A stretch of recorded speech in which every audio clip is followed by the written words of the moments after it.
नमस्ते, मैं डॉक्टर अभिनीत कुमार आज पुनः उपस्थित हूँ आप सभी छात्रों के समक्ष। और आज मैं संस्कृत कक्षा 10वीं के प्रथम पाठ मंगलम, जो बिहार बोर्ड द्वारा संचालित ट्यूशन संस्कृत पाठ के द्वितीय भाग से लिया गया है। इस पाठ के रचयिता महर्षि वेदव्यास हैं। इनका पूरा नाम महर्षि कृष्ण द्वैपायन वेदव्यास है। इस पद्य भाग में कवि उपनिषद के अंतिम भाग में वर्णित दर्शन शास्त्र के सिद्धांतों को प्रकट करते हैं।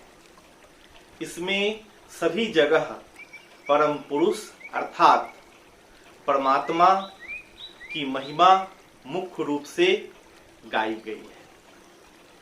यहाँ यह बतलाने का प्रयास किया गया है कि उन्हीं परमात्मा के द्वारा समस्त संसार अनुशासित या संचालित है, क्योंकि सभी जगह वे ही व्याप्त हैं। इस पाठ में उपनिषद के पद्यात्मक 5 मंत्र लिए गए हैं। उपनिषद श्रुति धर्म ग्रंथ है, श्रुति वेद को कहते हैं। यह वैदिक वाङ्मय के अभिन्न अंग है। यहाँ देखते हैं उपनिषद अर्थात उप और नी उपसर्ग से सद धातु जुड़कर उपनिषद बना है, जिसका अर्थ होता है जो ज्ञान व्यवधान रहित होकर निकट आए या जो गुरु के समीप बैठकर प्राप्त किया जाए। आइए अब हम एक एक करके इन मंत्रों को देखते हैं और समझने का प्रयास करते हैं। प्रथम मंत्र ईशावास्योपनिषद से लिया गया है। हिरण्यमयेन पात्रेण सत्यस्य अपि हितं मुखं तत्त्वं पुषन् अपावृणु सत्यधर्माय दृष्टये। इसके अन्वय पर जरा ध्यान देंगे। हे पूषण, पूषण कहते हैं सूरज को। हे पूषण अर्थात हे सूरज, सत्यस्य मुखम हिरण्यमयेन अर्थात हिरण्य सोना से संदर्भित है, तो स्वर्णमयेन अपिहितम, अपिहितम अर्थात आच्छादितम, आच्छादितम अर्थात ढका हुआ है। तत् सत्य धर्माय दृष्टये अपावृणु। श्लोकार्थ पर जरा ध्यान देंगे। हे सूर्य, सत्य का मुख स्वर्ण आवरण से ढका हुआ है। सत्य और धर्म देखने के लिए उस आवरण को हटा दे, क्योंकि हिरण्यमयेन पात्रेण सत्यस्य अपि हितं मुखम, यानी जो हिरण्यमय पात्र है,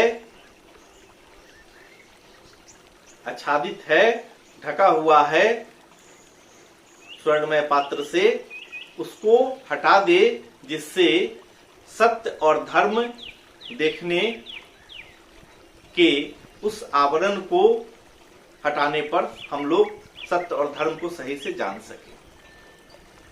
पुनः द्वितीय पाठ में कहा गया है, अनोरणीयान महतो महीयान आत्मास्य जंतोर निहितो गुहायाम तम क्रतुः पश्यति बीत शोको धातु प्रसादान महिमानमात्मनः। अन्वय को जरा देखेंगे हम लोग। जंतोः गुहायाम निहितः अर्थात प्राणिनाम गुहायाम निहितः अयम आत्मा अनोह अनियान महतः महीयान अक्रतुः धातु प्रसादात आत्मनः तम महिमानं पश्यति बीत शोकः।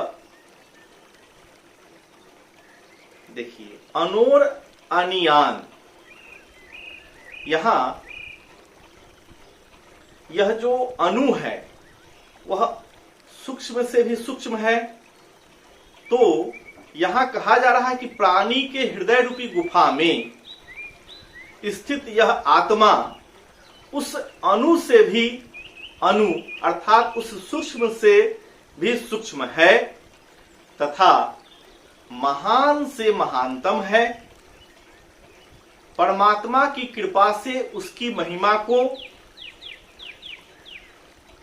देख प्राणी शोक रहित होता है। वस्तुतः आत्मा अनोह अनियान महतो महीयान सन सर्वेषां प्राणिनां गुहायां वसति परमात्मनः अनुग्रहेण आत्मानं विज्ञाय दुख रहितो भवति।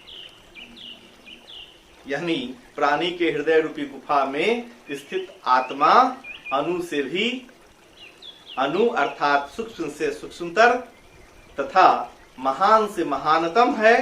परमात्मा की कृपा से उसकी महिमा को देख हम प्राणी शोक रहित होते हैं। आज मैं इन 2 श्लोकों के साथ पाठ को यहीं समाप्त करता हूं। पुनः मैं अगले भाग में बाकी के 3 श्लोकों के साथ उपस्थित रहूंगा। तब तक के लिए नमस्कार।